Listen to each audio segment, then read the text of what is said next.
Hello, and welcome to the Night Sky Reader. I'm here with a story to help you relax, meditate, or gently drift to sleep. Tonight, Jupiter's sleep story, The Slow Recenter. Settle in, close your eyes if you'd like, and let's begin.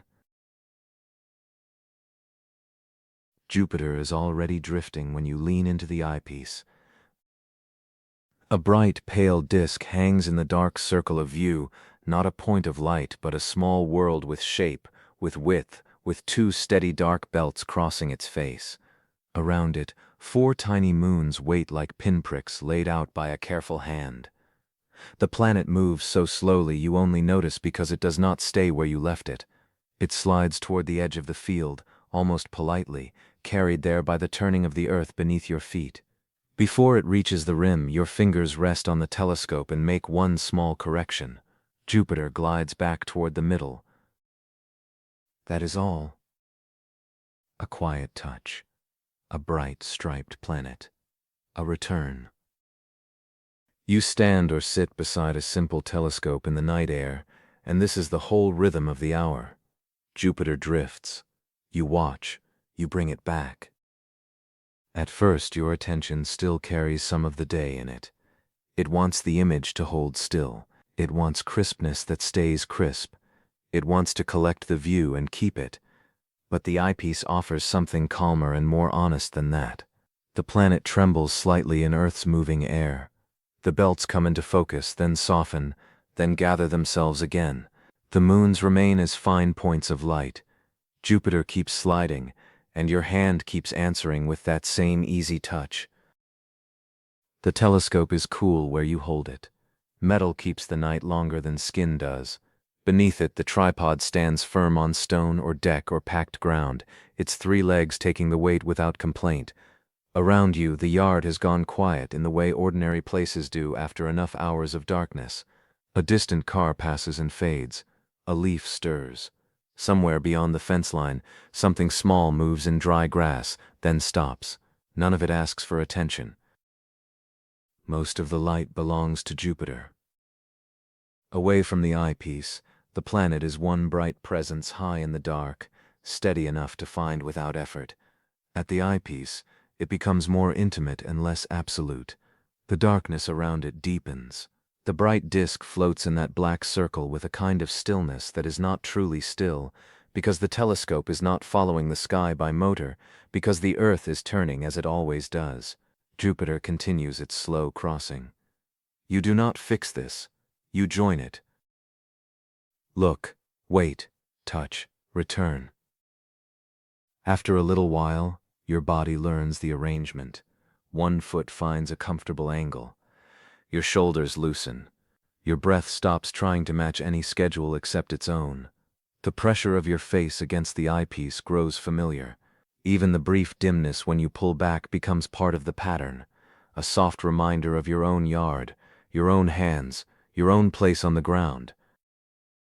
Then your attention narrows again, not with strain now, but with interest. Jupiter's visible map is simple at first and richer the longer you stay.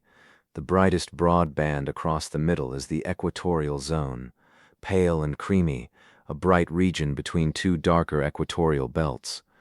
Those 2 belts are the features most reliably seen, quiet and brownish against ivory. Their color is not paintbox brown. It is more like tea, bark after rain, a muted rust softened by distance and low light. The whole planet carries restrained color, cream, tan, faint ochre, a little gray near the poles.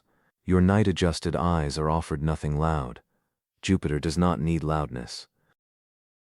Near the top and bottom of the disk, the polar regions seem dimmer, slightly grayer, as if the light has thinned there.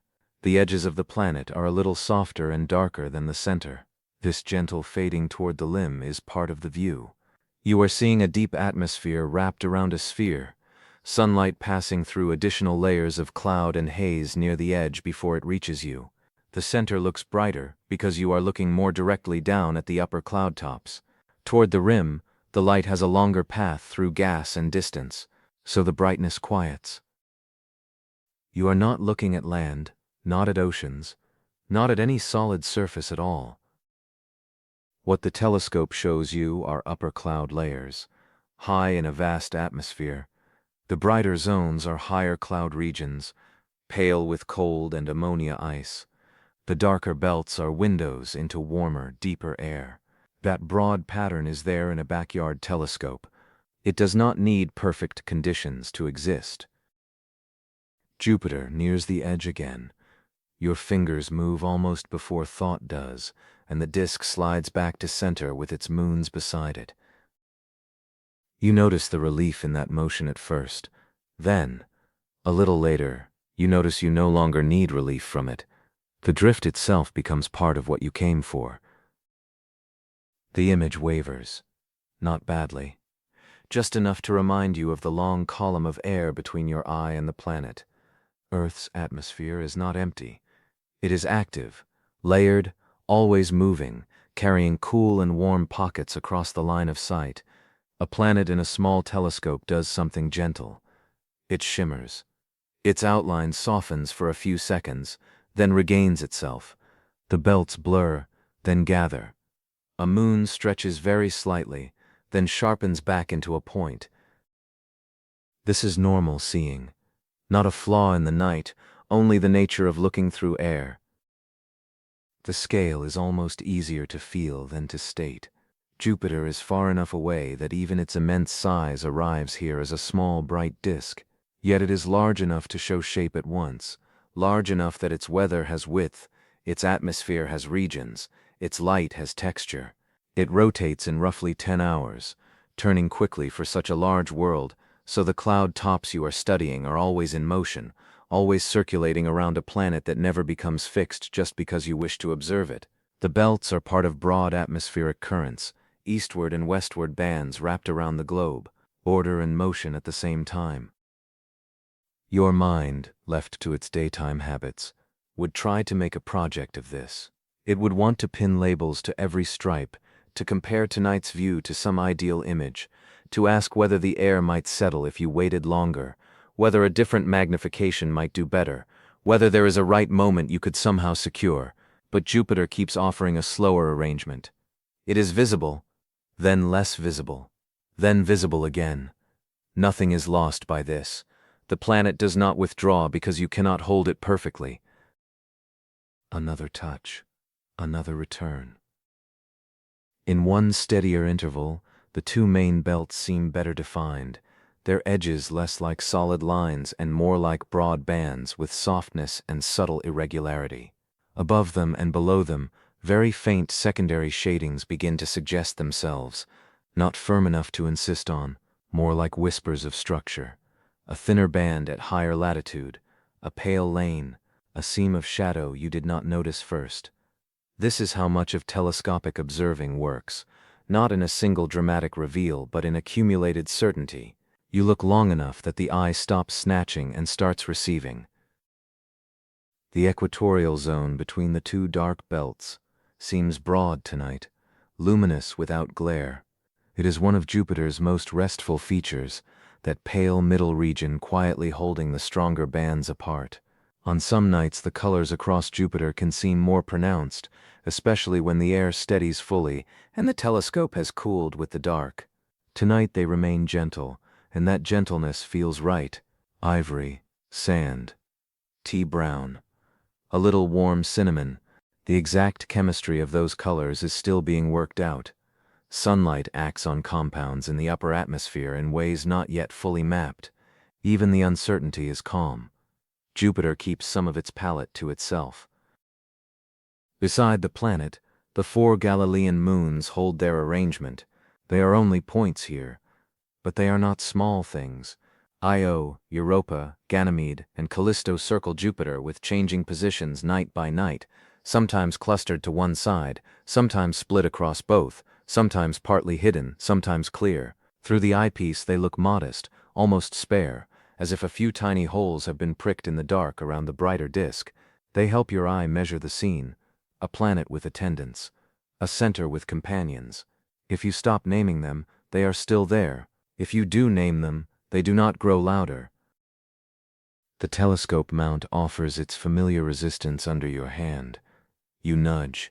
Jupiter comes back. By now, the repeated motion no longer feels like interruption. It feels more like breathing.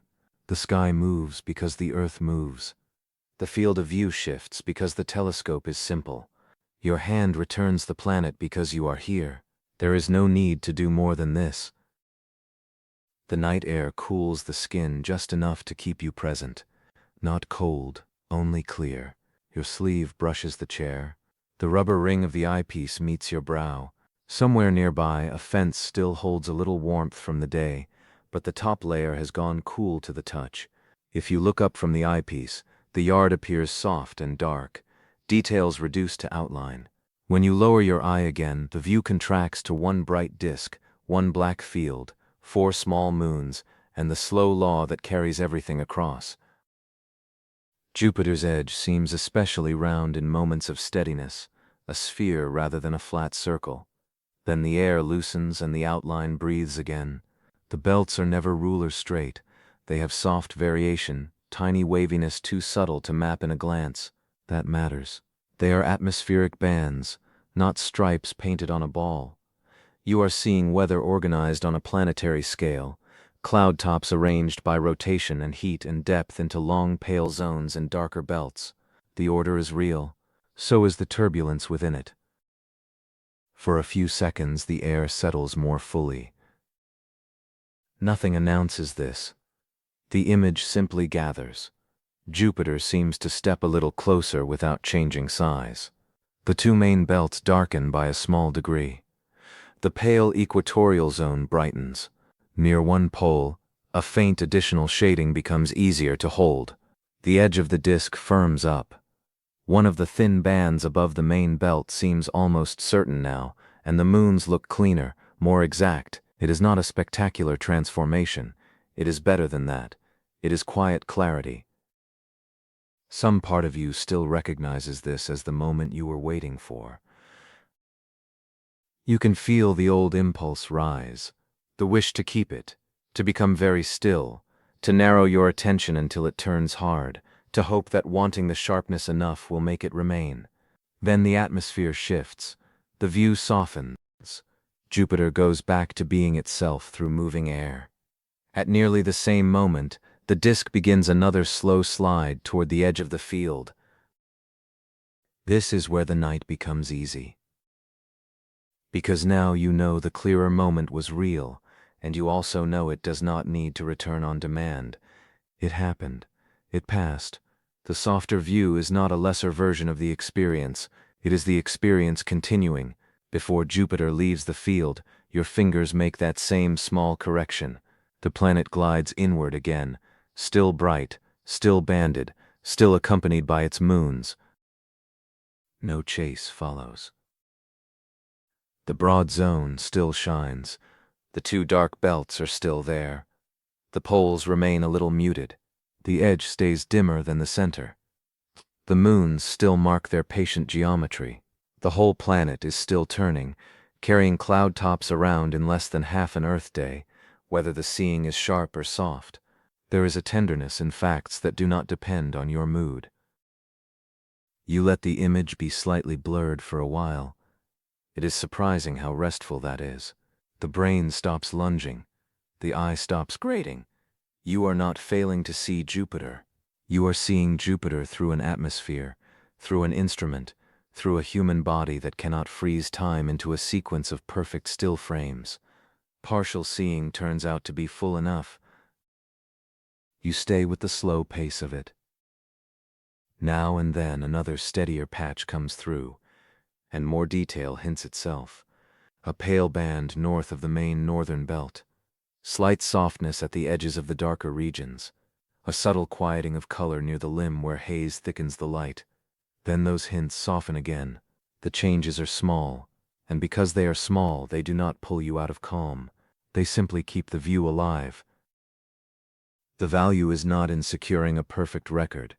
The value is in remaining with something real long enough for it to set the pace. Jupiter drifts. Few watch. You bring it back.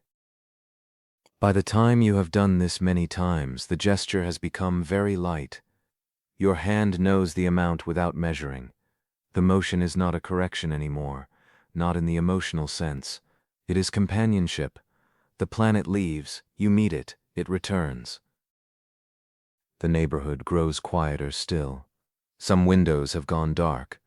The distant road sounds rarer, more spaced out.